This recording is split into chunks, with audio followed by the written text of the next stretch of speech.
Welcome to Discovering Journeys, and I'm your host Sujala, where we explore diverse journeys.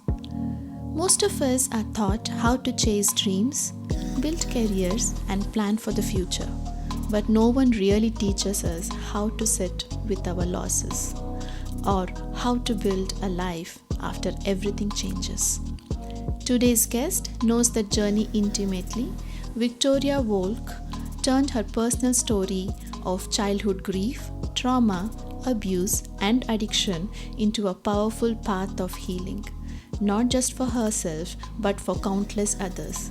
She is a grief recovery specialist, a healing practitioner, podcaster, and someone who helps people move from surviving to thriving to feel alive again. But more than that, she is someone who reminds us that we have a choice and everyone can heal. In this conversation, we explore how healing can be liberating to oneself. We talk about the messy middle, the part no one prepares us for, and how it's possible to go from feeling broken to feeling whole again. Let's get into it. Hello, Victoria. It's a pleasure to have you on my podcast, and welcome. Thank you, Sajala. I'm excited to be here. Your journey is deeply moving and inspiring. You have taken your own personal grief and trauma and made a mission to help other people. And your main motto is from surviving to thriving. Your personal experience with grief started as early as 6 years old, and you had a series of challenges to deal with. Could you take us through it? Yeah,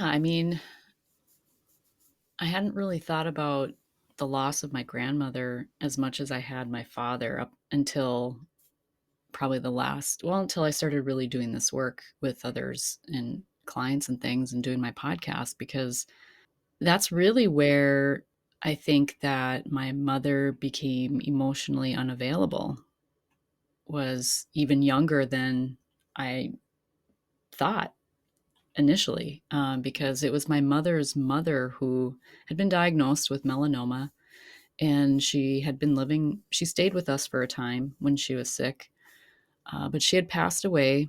And I'm not sure the timing exactly as far as when my dad was diagnosed and when she passed, but I know there was an overlap because my father was diagnosed. I would have been 7 because he lived for 16 months. He was only given a few months, maybe 6 months, but he lived 16 months. It was already stage 4 at that point. They had been trying and doctoring several hours away. And so during that time, I was kind of shuffled between neighbors and friends. And because I was the youngest of 4 kids, my sister was practically an adult already. She was a senior in high school, and my brother was 5 years older than me, a teenager, and kind of off doing his own thing. So I was kind of the one shuffled around. By the time my father had passed away, my mother had incredible losses already. Like her father had died too, actually, the year I was born. 6 years, 7 years, she lost her father, her mother, and her husband. Um, there was mental health challenges with a sibling of mine at around that time too. Struggles with alcohol, things like that. So the atmosphere in the home was very chaotic growing up. My mom had remarried within a couple of years, and even too during that time, I had been molested by a friend of the family. So by the time I was 9, my grandmother died, my father died, I was molested, my sister moved and, graduated from high school, joined the military, and she was like a second mom to me. So I had lost a lot. I had lost people I loved and cared about, my sense of safety and security, um, trust in people. From, I think, the outside, people would have looked at me like I was unaffected, because as a teenager, I was very responsible. I had a job at 14. I got a job. I've been working since I was 14. As soon as I could get a job, actually, even younger than that, because I started cleaning houses and babysitting at 10, 11, 12. Those lessons taught me. I mean, I had to learn independence, first of all. I had to really just lean on myself. He was a truck driver, so he wasn't home a lot. So even though she was married, there wasn't that stability of a father figure in the home either. And then they fought all the time. So I almost liked it when he wasn't around because then I didn't have to hear the fighting. Um, so yeah, it was just, I could not wait to get out of the house by the time I graduated. And there was a lot of things that happened in between there. I mean, I'm not going to, it's a laundry list. I mean, by the time I graduated from high school, I felt like I had lived 3 lifetimes. um, just more of that lack of safety, lack of security, people betraying my trust, people. I had a real complex with trusting people by the time I got on my own. I'm highly sensitive, empathic, but as a teenager, like I said, from the outside, people would have thought I was well adjusted. I was the one that people went to when they had problems. I was people's confidant. I was the emotional caretaker for a lot of people in my life. But no one was really that for me. I mean, and my sister was, but again, she had moved on. She was building her own life. Um, so yeah, and then my early 20s, that's when it all started to really come to a head. I started to use alcohol, and that was how I started to cope. Again, like grief is cumulative and it's cumulatively negative. And so those experiences don't stop, right? We still experience grief. I ended up flooding out of my apartment. I Alcohol was contributing to a lot of bad decisions, putting myself in very scary situations. Um, my license was almost suspended. I was getting in fender benders and speeding tickets. I should have been fired from my job. I can't believe I wasn't, because I was late all the time, and it was a traveling type job. So like people would wait, people were having to wait for me. Um, but by the grace of God, I wasn't fired because that probably would have put me in a real downward spiral at that point. But I ended a 5-year relationship. Like that was toxic. I mean, there was so much in my early 20s. And then I said a prayer. That's really what it came down to. Was I said a prayer asking for not someone to rescue me, but someone who was good for me, someone who would lift me up, someone who would be not my emotional caretaker, but who I could lean on. 23 years later, I'm still with him. Ah, that's so reassuring and so beautiful. He was actually a classmate of mine, and we had been friends. He moved to my school or to my town, but going into our junior year. So we only had 2 years to get to know each other, but we were friends. And then we went off our separate ways. And I had been dating somebody, and he joined the military. And anyway, we ended up coming. I don't know how it came to be, but it came to be. And 3 kids later, and 20 plus years, here we are. Several moves. We've been here where we are now for 16 years, where we made our home. And it's, yeah, so many blessings out of so much sorrow. Um, and I think if anyone listening to this can hear anything I say, is that when you feel like your life is just one hit after another, like it's just one of suffering, that's a story you're believing. It's a story, because it was a story that I thought that I took as mine, that I took as truth, as my truth. Like I'm just meant to suffer, I guess. And being an empath and highly sensitive, I think a lot of empaths feel that. And you're so giving, right? You give, you give, you give. And when you're giving, you don't realize you're giving and exhausting yourself this much. You don't know your limit. You think that you can take it. Somehow you put no threshold to yourself.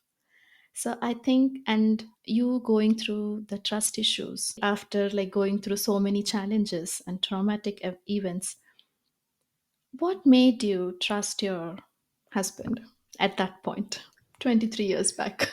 Well, as an empath, right, we're very in touch with our feelings. And I felt like I just, you know, and being an empath too, we are very much observers. We're very much affected by our environment, right? And the people in it and all of that. I just knew how he made me feel. I trusted how I felt when I was around him, how he made me feel. He made me feel safe. He made me feel secure. He made me feel like I could trust him. Was it the first time you felt safe? Yes. Yeah. Going back to the phase of alcohol abuse, did you think that you were tired and exhausted and you were not able to put things together as to why it was happening and you chose that way as an outlet? Oh, yeah. I'm in grief recovery. I learned so much about grief and going through the process that I take people through. I went through it myself. And one thing I learned was we have these STIRBs, these short term energy relieving behaviors. And mine happened to be alcohol.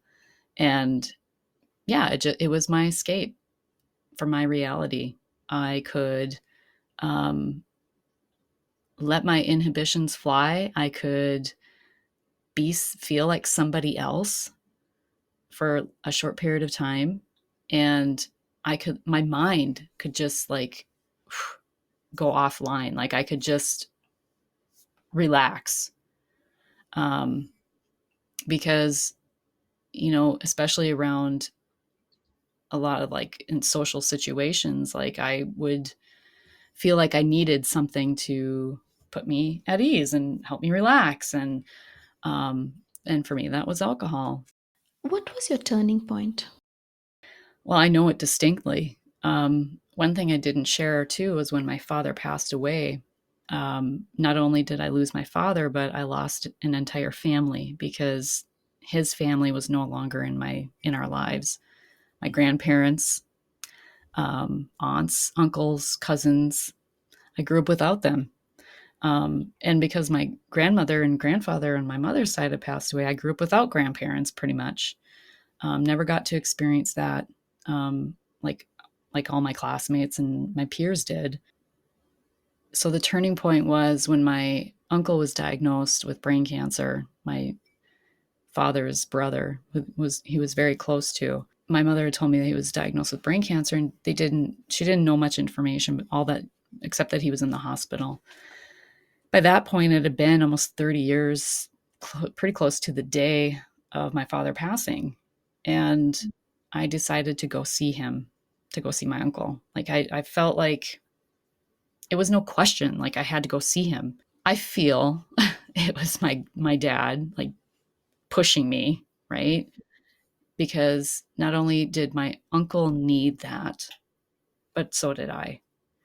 And because I know that my uncle had, his own regrets and his own sorrows over not being in my life or our lives and things like that. And things that he felt like he had missed out on because of adult disagreements and adult drama and, the stories that the adults adhered to and took as their truth that affected me and affected my siblings, right? Like, um, that's one thing too that people don't realize is as parents how important it is to recognize how your decisions impact your children to the point of who you have and don't have in your life and what stories that you are believing and what anger and resentment and things that you're holding on to that have nothing to do with your kids.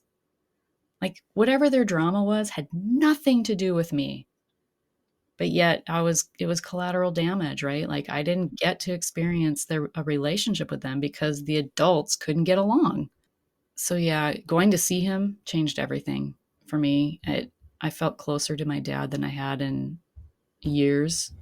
Um, I had 6 months to reconnect with him, and it was beautiful. And at that time, I was in the editing phase of my book, and then he passed, and I was like, okay, this is old familiar territory. Like, because at that point, I'd closed my photography business. My youngest had started kindergarten like 2014, a few years before this, before my uncle. Was when I really started my personal development. Like I said, I had closed a business. My youngest started kindergarten. Like I was going through like this midlife unraveling, I call it. It was what it was bringing up for me that I realized, okay, I'm not okay.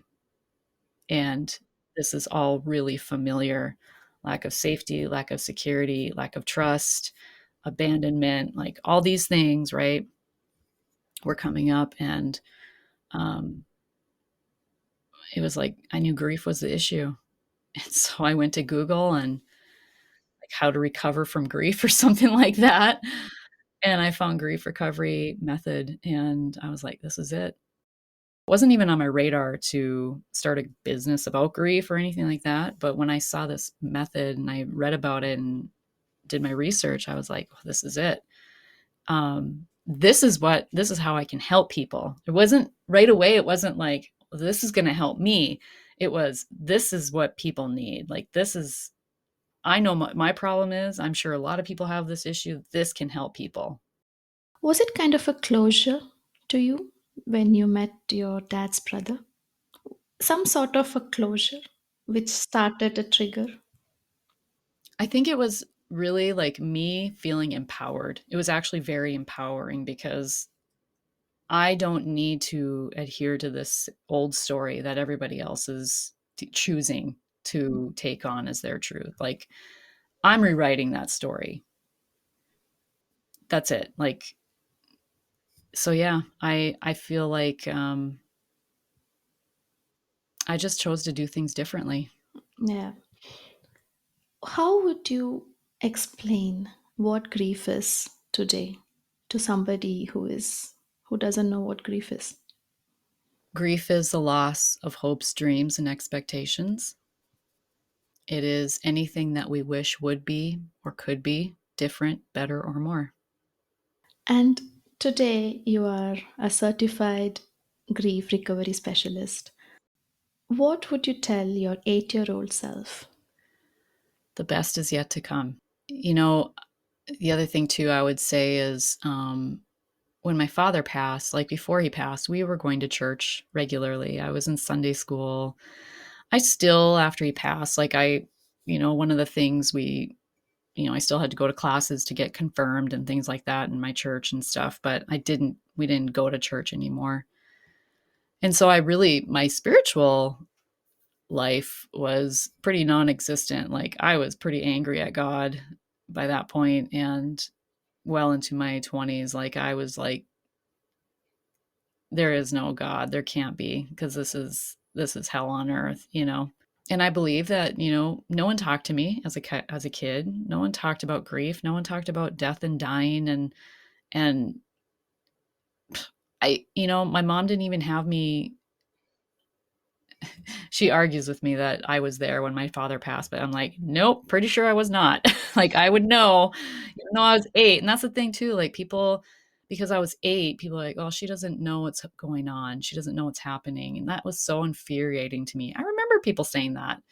And kids, I look at when my kids were 8, I looked at them and I'm like, there is no way they would not understand and know if their father passed away. Like, come on, people. Like, kids are sponges. They are taking in their environment constantly. Their ears are always on. Their eyes are always looking and seeing and taking in what you're doing, looking at how you're responding. It's like, oh, that's how we react to grief. Oh, that's how we respond when someone, gives us attitude, or, when the checkout person's having a bad day and we like just snap back and return that anger at them. That's how we respond to people. You know, kids are learning all the time. You're not aware of it, but they like travel wherever you go. They just try to look at you. Yeah, by age 3, we've learned 75% of how to respond to life. Wow. 75%. The rest comes by age 15. That's something that blew me away. I learned in my grief Oh, recovery. I have goosebumps now. 3 years is too. It's like a baby. Yeah. And so, like, even for me, like, not knowing what I know now and looking back at when I was raising my kids when they were little, I was even my husband and I were just talking about this last night, like, "Oh my gosh, like, I wish I could go back in time because I don't feel like I was really present. I don't feel like I felt like a walking zombie." I had my kids very close together. Um, Within 4.5 years, I had 3 kids, 5 years. Um, I was just like I wasn't I know now my energy is not built for that, first of all. Like, I'm not built for that. Um, but, I did the best I could, but there's certainly things that I would have done differently, knowing what I know about grief and about my own how important it would have been for me to address my stuff and how differently my parenting would have been had I done that before having kids. What was your lowest point you felt or you found very frustrated? That night I said that prayer, I can picture it like it was yesterday. What still inspires you and motivates you to do this work every day? Knowing how it transformed my life, how my potential was literally unleashed when I addressed my grief, the trauma, the pain, the sorrow, the anger, the resentment, so much anger and resentment I was holding on to towards my mother, really. And she's still alive, she's in my life. And it's because of this work that she still is. Because truthfully, we did not have a very good relationship when I was growing up. It was very strained, and I didn't feel that mother daughter connection to her. She was emotionally unavailable. I was her emotional caretaker, right? It's like, so it was like who's the parent here? Like, I didn't, it was, I don't think I really respected her because of that either, right? Like, I looked at my peers and see how different our lives were.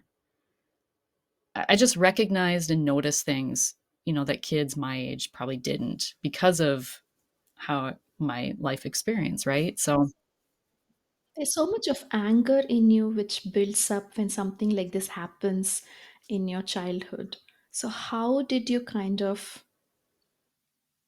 even to heal from it? I feel it is very hard because that anger is so strong because it has become part of your childhood. again, I come back to grief recovery. My experience, there was 30 plus years of emotional purging that happened. I literally the day I woke up to the first day of the training or the class, because I had to go through it too, right? Like, we don't just like learn this, we go through it and experience it too. Um, and I continue to do that work as well. But that morning I woke up for class, I had diarrhea and I was vomiting.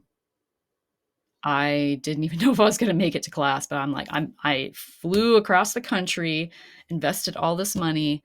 I'm showing up hell or high water. And I did. And my instructor went and got me Dramamine. I laid on the floor, but fortunately I had read the book that we were going through beforehand, because actually the initial training I signed up for had been canceled. Like, there were so many things that happened, like, how bad do you want this? Like, the universe was testing me, God was testing me. How bad do you want this? Your class was canceled. I rebooked for a class. Like, so the first class I could have driven. It would have been a long drive, but I could have driven. It was like 5, 6 hours. Instead, I had to pop on a plane and go to Austin, Texas for a class somewhere else the same time. That's some determination. I was determined. And then God, like, it's like God testing me again. Okay, now you're gonna vomit and you're gonna puke. How bad do you want it? So it was like time and time again, I just knew this is what I needed. And this is what was I knew this helps people. It's gonna help me, and it's gonna help other people. And it did. It transformed my life. I made it through that, and it was like the floodgates had opened. I came home a very different person. And it startled people in my life, Mm, including my mother. yeah, because it is the new you, and they're like, okay, who is this person? Hello. All of a sudden, I had boundaries. I didn't know a boundary if it slapped me in the face, but going through this process, it teaches you where you didn't have boundaries, where your boundaries were crossed, where other people had expressed boundaries, but you, because you didn't know boundaries, you would violate other people's boundaries without realizing it. It teaches you so much.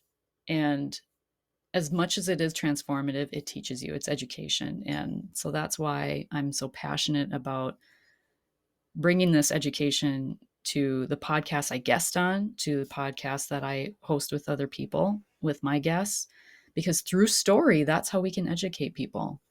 Like, what helped you? What worked? What did you learn about yourself? Many people think that healing means you heal from the scars, from the traumas, from the issues, from the anger. But one thing they are mainly I've heard they are shocked is they have to forgive themselves in the process of healing too. It, that is something people don't understand about healing, that they have to forgive because in the process of giving or taking or reacting, you do also step off. So, why do you think that forgiving yourself in healing takes some sort of courage? Forgiveness was a really hard piece for me, understandably. And I think it's easy for empaths and highly sensitive people too to blame themselves, to think it was this happened because of something I did, especially with abuse. I must have done something to ask for this. I must have given some sort of hint or something, like you think it doesn't matter what it is. What did I do? Right? Like I did something. And to recognize that I did nothing to deserve any of it, that was really freeing, emotionally freeing. It brings me to tears thinking about it. I haven't thought about that in a while, but um, so I think in that acceptance of that, it's this forgiveness of the old version of me who believed this story, right? This, and forgiveness was such a huge piece for me, to my abuser, to my mother, to people in my life who weren't there for me, didn't step up. And that actually kept me as a feeling like a victim in my circumstances up until that point. Like I felt like again, you feel like the world is out to get you. Um, you don't trust people. You keep people at arm's length because of it. So you really crave and desire deep connection, but yet there's a part of you that still holds back. So no one ever really gets to see the true you, right? And you don't express the true you. You don't show the you that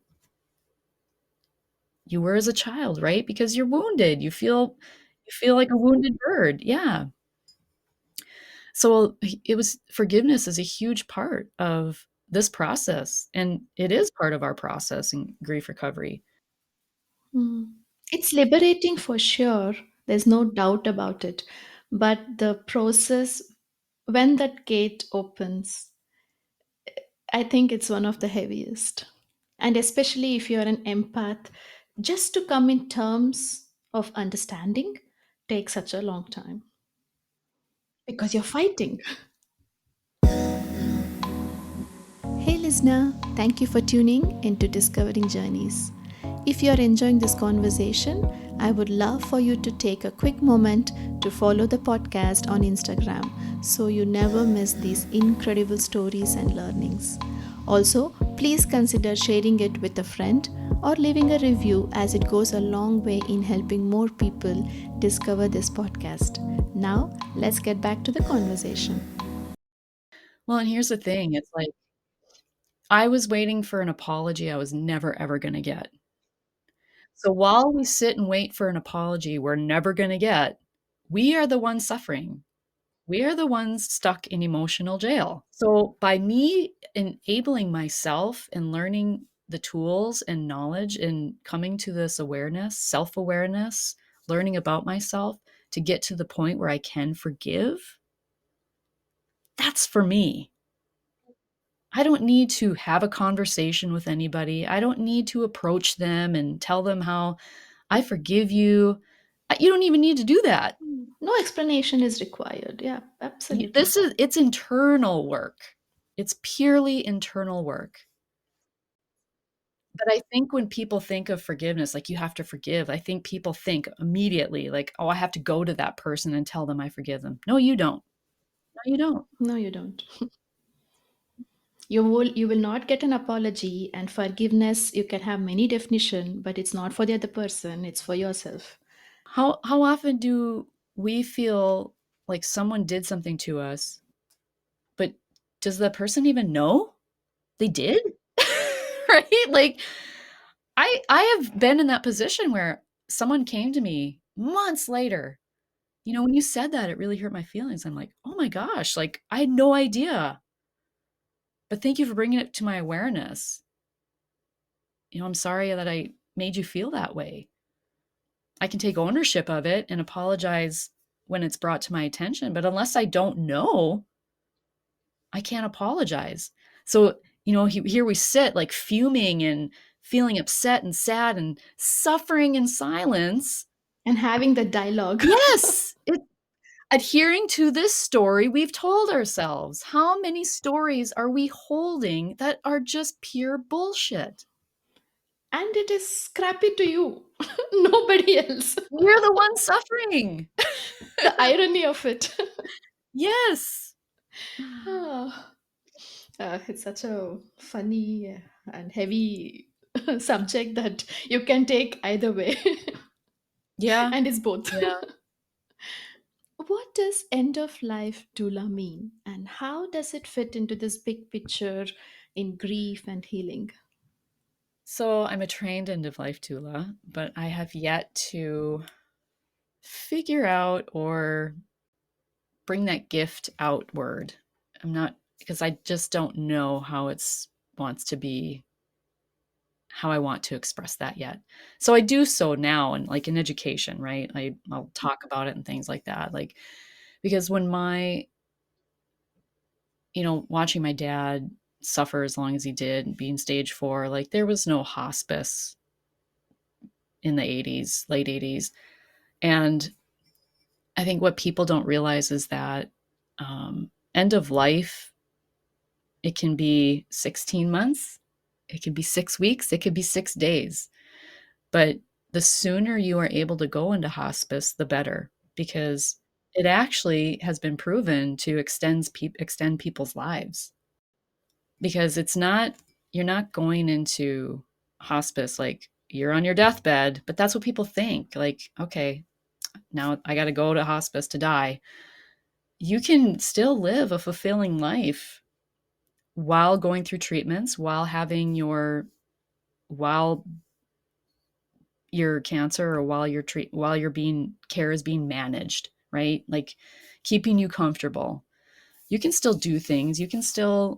Life can be beautiful. Like there are things I learned about how like you can decide as a person, like if you find yourself, and I look at it like a gift. I really do. I look at if you have cancer, or you have a terminal illness, you know what's coming. That's a gift because you have an opportunity to choose how you want your end of life to be. Who do you want to visit you? What do you want the environment to be like? Do you want candles? Do you want soft music? Beautiful. A guest that just came on my podcast not long ago. This is so beautiful. Her mother had early onset dementia, I believe. Yeah, she didn't want to do like a memorial, like after someone passes away, then everybody comes and brings the cards and the flowers and the condolences and all of that. She wanted her mother to experience that. So before her mother passed, with her mother's permission, people came in and told her how they felt about her, what they wanted her to know. They brought her the flowers, they brought her the cards, and she got to read them and experience. I thought, I absolutely love that. How beautiful is that? Like, it's not for me. Like, as the daughter, like, she's like, it wasn't for me. I wanted my mother to experience that. Forgiveness was a huge part of her story, too. And so she became her mother's caregiver for 10 years, and her mother was her abuser. Ah, So talk about forgiveness. and to do this, Yeah. oh my God, that is such a powerful. It was a great lesson in forgiveness, but also like just honoring her mother with dignity and respect and giving her mother that gift of at her end of life. That, yeah, it was a beautiful story. But there's so many creative things that we can do at end of life that people don't really think about, you know? And while you have a sense of agency at your end of life, like, you can make those decisions for yourself. Don't leave that to family to struggle through. And yeah, it's, if you know it's coming, that's a gift. Many people share such vulnerable stories. You have heard so many different perspectives of grief, trauma, healing, and what it means in their life. How do you protect yourself by having an emotional boundary? I think the more we sweep our own doorstep, those kinds of things take care of themselves. It's hard to explain. You know, like when I feel myself getting responding a certain way, like I know that I need to give myself space.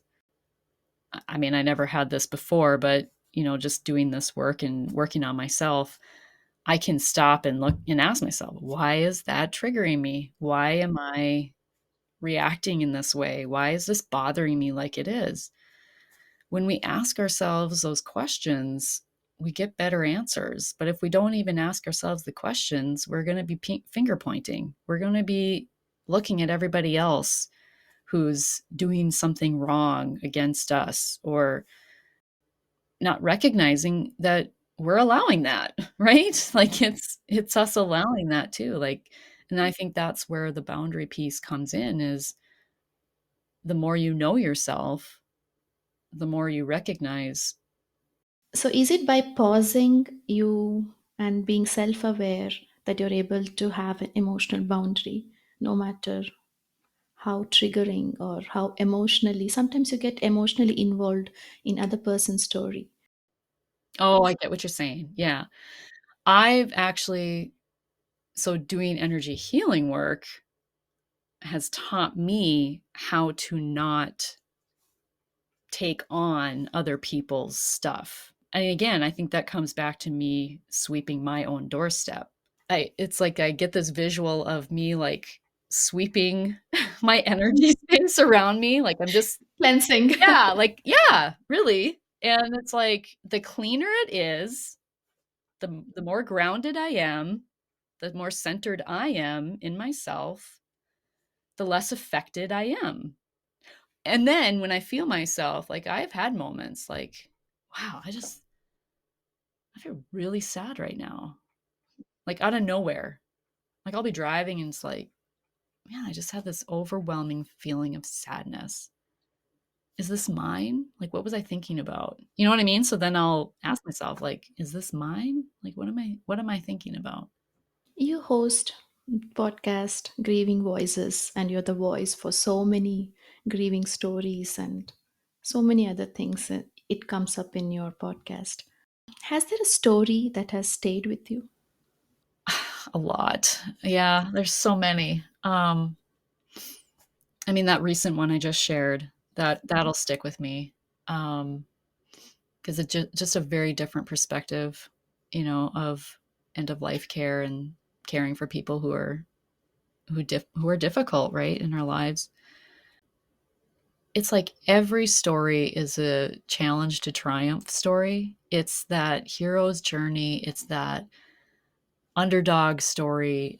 And those were what I was drawn to as a kid, actually, too. Like the underdog, the challenge to Yeah, triumph. I understand what you mean because mine is also the same story. I get drawn to the underdogs and somebody who is not so popular. It teaches you a lot, it humbles you down, and it's just beautiful. And I think through the different stories that I bring, people recognize it could always be worse, right? It could, oh, I've heard really horrible, horrific stories. Like it could always be worse. You know what? Yeah, my experience sucked, but I couldn't imagine walking in their physical shoes, right? Like, so I think it is humbling in that way. It is. So important. Let's talk a bit of grief and how it is perceived in the society. So, what do you think people who have, when they hear a grief family or a grieving person, how are they perceived? Well, I think people judge how long it's been. You know, they might say, someone might be grieving for a year already and they're not over it by now. They're not over it already. I had someone say that to me. 30 years. Wow. You should be over it by now. 30 years, you should be over it by now. Yeah, I should be. Should. We should all over ourselves, right? And people project those things onto other people. Um, and I think that's where we have to be really careful as to who we um, share with, because it can actually be hurtful and harmful what people say, because we are not grief literate people. Yes. That's part of the mission of my podcast, is to help educate people, and through my work educate people on grief itself, because again, none of us leave this earth unscathed. We're going to lose somebody. We're going to have difficult relationships. No one has to die for us to grieve. Our house might burn down. Heaven forbid. Like, look in California. Like, so many people have lost so much. Um, it doesn't have to be death of someone. And I think it's something that people fear. They fear looking at it. How is this going to change me? What does this mean? What meaning am I going to make of this? And again, I think that's where we have to be very careful and have a self-awareness of what story am I attaching to, because that's going to determine how long you will perceive this situation as you being a victim. What are the common misconceptions you have heard about grief that you're just tired? Well, there's actually like 6 myths of grief. Um, don't feel bad. People will say don't feel bad. So people might say, let's say a child loses, their pet dies. Oh, that's okay. We can get another dog. So we replace the loss. That's another myth. So don't feel bad. Replace the loss. Those are often what children learn as kids, or what kids learn, from the adults who dismiss the feelings of the child when they've lost a pet or whatever, or even someone in their life. Or they underestimate what the child understands, right? Um, keep busy. That's what so many of us do. Keep busy. I just need to like plow through the day. I just get plow through the day. Oh wait, but then the night comes and you're laying in bed and all you can think about is your grief and this person that did this and this person that said that and all this stuff. And so then you get up and you probably have something to drink, or alcohol, or you go online and shop, or you start going on, like, I don't know, dating app or something if you're single, and scroll through and swipe. You know what I mean? Like, to feel better. So we desire to replace the loss. We don't want to feel bad. We try to keep busy. People tell us time heals all wounds. These are the myths of grief. And when none of it works, because it doesn't, then we grieve alone. Yeah. We grieve alone. That's another myth, like, grieve Yeah. alone. Well, I'm just gonna keep to myself because nobody wants to hear my sad story. I don't wanna burden anybody, and this person doesn't know how to help me. They're not a safe person who I can talk to, so I'm just going to hold myself up in my house, close the shades, crawl into bed, and hope I don't wake up tomorrow. Yeah. From my experience and to a lot of other stories I have heard, one thing has been common is people don't know how to support the grief person. They are clueless, it makes them uncomfortable. They just want to, like, as you said, they just want to shove it off and like just run away. They just cannot support. Again, it's because of we don't know. I mean, grief is not spoken enough, and we don't understand grief, so forget about supporting. So I feel there's a huge gap. So as a professional, what is it true, and do you think it's changing? I think it's true that people don't know how to support other people, but I think it's because those people haven't looked at their own grief. Oof. Yeah, it is. We can only support others to the depths that we have supported ourselves. Wow. That's some wake up call for people. Yeah, I can sit with people in their grief because I have sat with the depths of my own. I have worked through my own, actively worked through it. Not People in your life are most likely not going to be the people who are going to be the best supporters of you in your grief because they have not probably done their own work.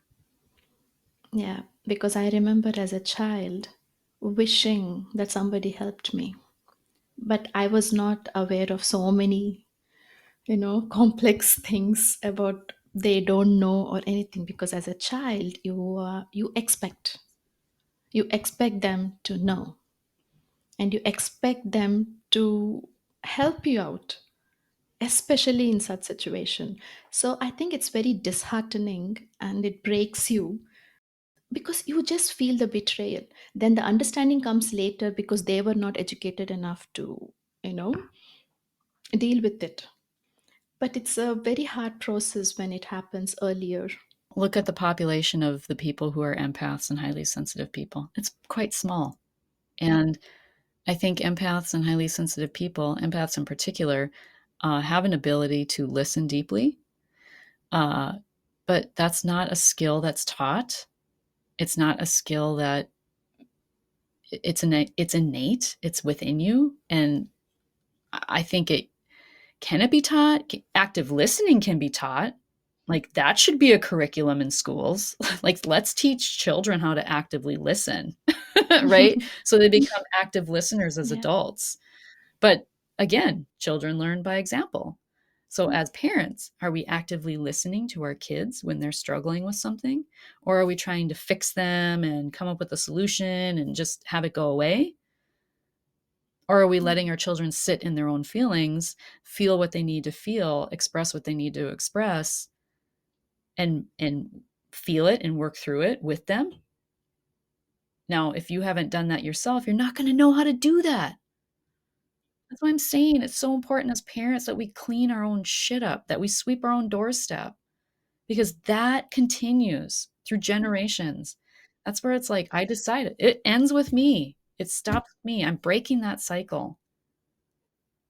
And I challenge every family, anyone listening to this, be the person that breaks that cycle, that generational bad learning about grief. Learn all that you can about grief. That's how you stop that cycle. Yeah, and help your own kids. Yeah, learn about your own grief, work through your own stuff. That's how you create ripples in Yeah. your immediate family, outward, right? Mm. It's truly empowering, but people are so scared and they just can't sit with their thoughts. I think that's the main problem. They just don't want to sit with their thoughts. Here's the thing, the worst has already happened. But they don't think so because they can suppress it so well. How's it working for you? I'll ask. How's it working for you? Yeah, in the consequences of so many other things. Yeah, it's like, I think they can't relate it. but that's why I call my program Do Grief Differently. Do it differently. It's so important. Yeah. In the future, what do you wish the society will be knowing or understanding of grief? Knowing themselves and their grief. That's the ripples. That is going to be the ripples of changing society when it comes to grief, is choosing to educate yourself, learning new tools, learning new knowledge, which then challenge your beliefs, the stories you've been holding on to. Be open to learning something new, to learning a new perspective, to shifting your perspective of how you see your past. Because as long as you see your past as, I don't need to go there, I don't need to look at it, that just, you're still a victim to it. As long as you're not looking at it, you're still a victim to it, because you still have all those stories and all those perceptions that you are projecting out into the world. Because if you don't have awareness about those things, how can you change it? Exactly. That's such a profound statement. You just need to look and create a ripple effect. What you want. I love that. I think we can go on talking about it, but I'm going to end this episode by asking you my 3 questions. What advice would you give to someone who is supporting a loved one who is grieving? Actively listen. Don't come in with some preconceived notion of how you're going to save the day, how you're going to rescue them. People need to rescue themselves. People need to save themselves. That's the empowerment. That's the lasting change. That's when people see lasting change, is when they empower themselves. But you can support them by listening, just listening. You don't have to fix, you don't have to. And that was my problem before I learned what I know now. I thought I wanted to fix everything. I was an emotional caretaker. I just wanted everybody around me to be happy. I wanted, if you're feeling down, I'm feeling down. So let's, I need to feel good so everybody feels good. You're not feeling good, I'm not feeling good. So let's get you to feel good, right? There's a lot of that goes on. Yeah. Are there any practical tools, resources, techniques a person can use if they feel stuck in their grief? What is the story I am telling myself? What is the story I am believing? What do I know about grief? What is my grief trying to tell me? What is my body trying to tell me? Where am I feeling tension? Where am I holding this energy? When we feel ourselves getting activated by emotions, our anger in particular, our blood pressure might go up. We might clench and stiffen, like our jaws tighten. Like, we have physical manifestations of our emotions and our thoughts, right? Our thoughts, feelings, the body follows. What is your body trying to tell you? So, tuning in, asking yourself deeper questions. You help people move from surviving to thriving. What does a thriving in a grief person look like? Forward momentum. It's one step in front of the other, and no longer adhering to the story that I am a victim of my circumstances. That's when you know you're thriving, when you don't feel like a victim. Then you're moving forward. Yeah, truly. Thank you so much, Victoria. It's so good to talk to you, especially about the topic which is so close to my heart, and I know it is to yours as well. So I have enjoyed this conversation and I've learned a lot. Thank you. Thank you for the opportunity. It's been my pleasure. Thank you for listening to this episode of Discovering Journeys. I would love for this podcast to reach as many people as possible. So please remember to subscribe, rate, and leave a positive review. Share this podcast with someone you think who would appreciate this conversation. Check out the show notes for all the links and details. Until next time, keep embracing your journey and discovering new paths.